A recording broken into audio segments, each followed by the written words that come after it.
e passo ad interrogare il Presidente Sánchez chiedendogli quali, secondo lui, a 60 anni dalla firma del Trattato di Roma, sono le principali sfide aperte e quali dovrebbero essere, secondo lui, le risposte che dovrebbero arrivare dai 27 paesi dell'Unione Europea. Muchas gracias. En primer lugar, permítame que le dé también mi agradecimiento y por su acogida al presidente de la región y al presidente del Parlamento de Trentino Alto. Y, como no, darle las gracias al presidente de la Conferencia Italiana de Parlamentos Regionales, a Franco Jacob, por haber querido contar conmigo para este panel, que para mí es un honor compartir este panel con el vicepresidente primero del Comité de las Regiones, así que como con el presidente del Parlamento de Lombardía, con la alcaldesa Fanelli y, por supuesto, con el representante de Italia ante la Unión Europea. Mi saludo también a todos los presidentes regionales de las asambleas regionales y a todos aquellos representantes políticos de todas y cada una de ellas.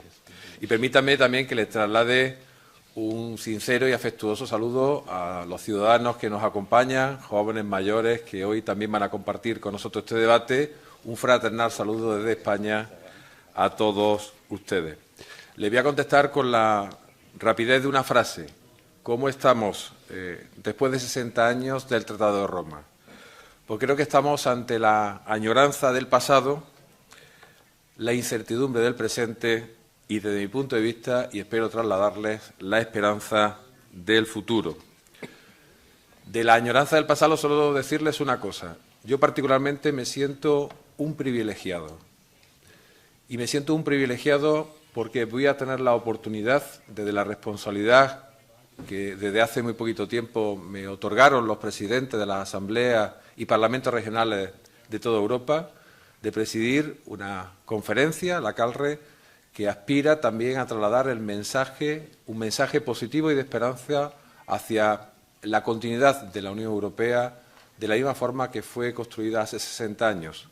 Pero también lo hago desde la responsabilidad de saber que tendremos que estar a la altura de los que nos antecedieron en estas responsabilidades, a la altura de aquellos que fueron capaces de, en un momento realmente difícil, con una situación política y social realmente importante en aquellos años 50, ser capaces de hacer posible lo que hoy conocemos como la Unión Europea. Pero he de reconocerles que el presente ahora mismo es realmente preocupante. La incertidumbre se ha adueñado absolutamente del sentimiento, pero también, hay que decirlo con honestidad, de las realidades de nuestros países, de nuestras regiones. Baste hacerle la siguiente referencia y sumarme a las palabras del vicepresidente Karl-Heinz. Una crisis profunda y realmente grave, unida, permítanme que esta es mi opinión, a las respuestas que se han ido dando a esta crisis y que han afectado de forma diferente en cada una de nuestras regiones y de nuestros países, ha hecho que tengamos una situación actualmente de descrédito de los ciudadanos, de la ciudadanía en general, sobre lo que significa la Unión Europea y su importancia en el contexto mundial. Fíjense en algo que parece una paradoja, pero que es una realidad.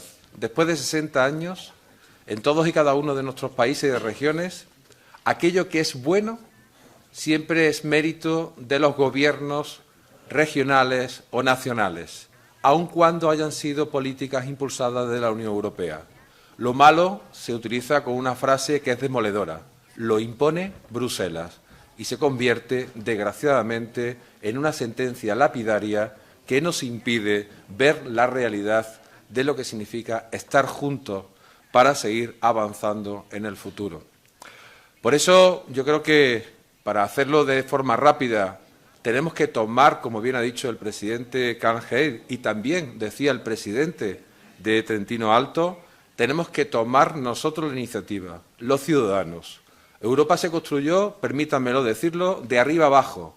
Se construyeron desde las estructuras políticas para que fuese cayendo sobre las estructuras ciudadanas. Y ahora necesitamos que los ciudadanos, aquello que se construyó, lo reformemos desde abajo hacia arriba, aportando nuestra opinión, nuestras propuestas para construir una nueva Unión Europea que dé respuesta a temas tan importantes que realmente son los que están haciendo el descrédito de lo que significa estar juntos en Europa y hacen crecer, evidentemente, las posturas radicales, antieuropeístas y populistas. Hay que hacer frente al desempleo, hay que hacer frente con urgencia y con decisión a cuestiones importantes como son progresar en esa unión financiera, en esa unión bancaria. Es necesario más inversión pública. El Comité de las Regiones, en la última de sus reuniones, aprobó una resolución importantísima en la que se pedía que se incrementasen notablemente las inversiones públicas para dinamizar la economía y propiciar la generación de empleo y de oportunidades a quienes vienen ahora mismo siendo los jóvenes de Europa. Hay que volver a darle una pensada a los fondos de cohesión, a los fondos territoriales. Tenemos que ser también, las regiones debemos de tener también oportunidad de opinar y de trasladar nuestra opinión sobre cómo diseñar esa política de cohesión. Tenemos que mejorar las políticas agrarias, tenemos que mejorar también y afrontar con decisión la situación del Brexit. Tenemos que afrontar también nuevas políticas sociales. Tenemos que pensar en la Europa, en una Europa social, si queremos realmente despertar ese sentimiento que nos pedía el presidente también de Trentino Alto. En definitiva, lo importante es que tomemos el ritmo y tomemos nosotros la batuta de lo que tengamos que decir. Creo que los parlamentos regionales también podemos aportar nuestra visión desde esas cámaras legislativas, que en definitiva no es nada más que la representación y la voluntad de los ciudadanos expresada con su voto y reflejada en los escaños de esos diputados y diputadas regionales que también quieren decirles a todos, incluidos a aquellos que no lo tienen, que queremos aportar por una Europa unida, una Europa que pueda avanzar y que avance, y permítame que me adelante, todos al mismo ritmo, al mismo son, con la misma música y con el mismo ritmo. Gracias. Muchas gracias. Yo creo que, y tomo la palabra fundamentalmente por poner en valor el documento, pero no porque tenga en sí mismo un valor definitivo, sino porque creo que pone en evidencia algo que, si no me corrige el moderador, que es responsable de una agencia que conoce en profundidad lo que ocurre en Bruselas, muchas de las cuestiones que aparecen ahí como posibilidades de caminos a escoger dentro de los posibles son cosas que se han escuchado en distintos foros en algún momento dentro de la propia Unión Europea, unas veces de forma oficial, otras veces de forma extraoficial. La gran ventaja que tiene el que el presidente Juncker haya hecho posible un documento donde aparezcan estas y cualquier otras posibilidades que le podemos ofrecer el resto de los que vamos a participar en esta gran reflexión por toda Europa durante el 17, es que tengamos la oportunidad de que todos reflexionemos y aportemos sobre lo que unos pocos han estado opinando durante todo este tiempo de atrás.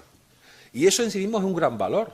Y por eso me parece importante las palabras que ha traído el vicepresidente Kahnheim de ese Juncker del 2006 al 2017. Ahora, permítanme que les recuerde algo que dije al principio, porque me parece a mí que está en el fondo de todo lo que vamos a seguir debatiendo durante todo este tiempo. Yo le decía que me sentía muy orgulloso y además agradecido de la oportunidad que la vida y el tiempo me ha dado ahora de aportar sobre la posibilidad de poner un granito de arena en la construcción del futuro de Europa. Pero fíjense, de las conversaciones y de las intervenciones de mis compañeros y de algunas otras personalidades, lo que ha aparecido ha sido que los que hoy son reconocidos en Europa son justamente aquellos líderes que son antieuropeos y no sabríamos decir hoy entre nosotros quiénes son los líderes de Europa que quieren una Europa. Miren, cuando yo tenía 20 años fue cuando España entró en la Unión Europea. Yo les tengo que decir a ustedes que la inmensa mayoría de los españoles nos sentimos orgullosísimos del año 1985, de nuestra integración en Europa, porque nos sentimos por primera vez parte de este viejo continente e integrados en algo mucho más grande que una realidad nacional y soberana. Entonces, yo tenía como referente, y era como alguno de los jóvenes que está aquí, referentes que no voy a nombrar para no herir sensibilidades ni nacionales ni ideológicas, en toda Europa, en Alemania, en Francia, en Inglaterra, en Italia, en España, proeuropeístas. Y hoy lo que reconocen nuestros jóvenes son justamente aquellos líderes que quieren destruir Europa, son los más reconocidos. Por ello, me parece que estamos haciendo algo mal, muy mal. Lo hemos venido haciendo y creo que lo seguiremos haciendo si no cambiamos un mensaje que me gustaría dejarles aquí. Yo sé que lo que voy a decir a lo mejor crea un conflicto, pero me voy a arriesgar a hacerlo. Miren, lo que estamos ahora mismo debatiendo y fundamentalmente el origen del futuro de Europa, que bien ha reconocido el vicepresidente del Comité de las Regiones, es algo sencillo. Es cuánto estamos dispuestos de ceder de nuestra soberanía, la propia, sea nacional, regional o local, para tener un proyecto común que se llame Europa. ¿Cuánto estamos dispuestos a ceder? No cuánto estamos dispuestos a reconocernos a nosotros mismos. Claro que la diversidad es una riqueza, pero cuando se suma, no cuando se divide.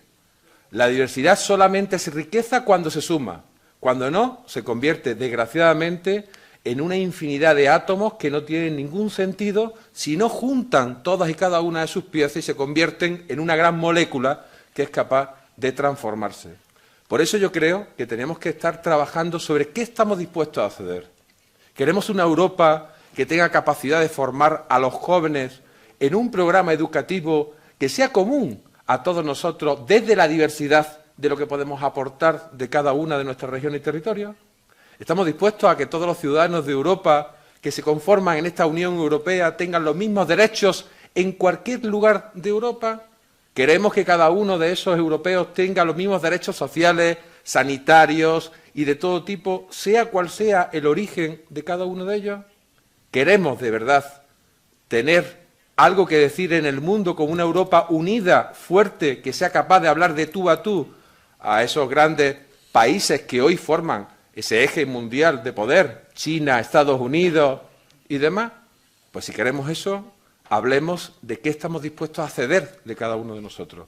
Si eso no lo planteamos con seriedad, ese problema existirá siempre, porque créanme, esto no empezó como hoy conocen ustedes la Unión Europea, la historia está ahí.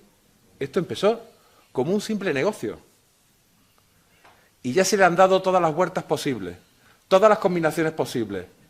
Y solamente queda una por hacer, una. Y es que todas las conjunciones llevan a una misma resultado. Es ser capaces de ceder para compartir. Yo termino, no lo tomen como una ironía, pero hoy quería dejarles una frase que para mí me resulta importante. Y digo que no lo tomen como una ironía porque es de un inglés, de Winston Churchill. Winston Churchill dijo en un momento que un pesimista ve la dificultad en cada oportunidad, mientras que un optimista ve la oportunidad en cada dificultad. Hoy, con este sol aquí, en este Tirol del Sur, querido presidente, yo quiero ser optimista. ¿Ok? Gracias. A lei, prego. Bueno, la gran ventaja que yo tengo, que vengo de España y estoy escuchando las opiniones de ciudadanos italianos de distintos lugares, y a estos jóvenes que le he escuchado atentamente la pregunta, es, bueno, transmitirles también a ustedes que la misma sensibilidad y la misma sentimiento y los mismos problemas se transmiten también en los jóvenes españoles. Lo digo porque decía antes una de las jóvenes intervinientes que cuáles eran las políticas juveniles para esta juventud. Precisamente decía la señora Porsi de la juventud mejor formada de Italia, ¿correcto? Mejor formada de Italia, bueno, pues allí en España exactamente igual, era la mejor juventud, mejor formada de...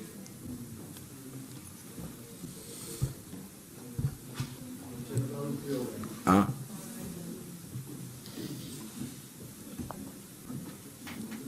Okay. ¿Ahora sí? Venga. Bueno, resumidamente le decía que compartimos las mismas inquietudes, al menos eso me llevo yo de esta reunión en Italia, que tienen los jóvenes en España a la que tienen los jóvenes en Italia. Ellos son las generaciones mejor formadas, que hemos sido capaces entre todos de hacer lo posible gracias a esas políticas educativas, universitarias de excelencia, que van alcanzando esa capacitación. Me ha encantado escuchar a la profesora de la Universidad de Trento decir que no solamente de capacitación de conocimientos, sino también de valores, cosa que no sabe lo que yo agradezco enormemente, reconocido por una profesora universitaria. Pero, bueno, quiero dejarles es un dicho que hay en mi tierra, en Andalucía, que es el siguiente. Dice que mal de mucho, consuelo de tonto. Bien, no, bajo ningún concepto. Creo que eso significa que compartimos la misma visión y los mismos problemas en casi todas las latitudes europeas. La cultura es un valor en sí mismo. La cultura es lo que yo les decía antes, que nos enriquece a todos. Precisamente la diversidad cultural de todas y cada uno de esos pueblos, regiones, localidades de toda esa Europa es lo que realmente nos ha forjado como lo que somos hoy y lo que nos enriquece para sentirnos orgullosos de lo que somos, conociendo nuestro origen, tener y disfrutar de nuestro futuro. Y evidentemente eso sí que hay que preservarlo, eso hay que cuidarlo, hay que mimarlo y no hay que dejarlo atrás. Y para terminar, la última de las intervinientes, que comparto su europeísmo. Yo también quiero sentir hoy y que ustedes me sientan que estoy comprometido con Europa. Realmente lo estoy. Pero yo le decía antes que ceder soberanía en materias políticas, económicas, sociales, de cualquier tipo, era una frase por mi parte un poco fácil. ¿Cómo se cede la soberanía? Solamente hay una forma de ceder soberanía, y es ceder también soberanía democrática, es decir, más democracia. ¿Por qué digo más democracia? Porque para poder conformar también esa Europa compartida entre todos, tendremos que tener todos la posibilidad de tomar las decisiones de forma democrática. Y en ello debemos de avanzar en el proceso de democratización de todo y cada uno de los organismos que conforman la actual Unión Europea.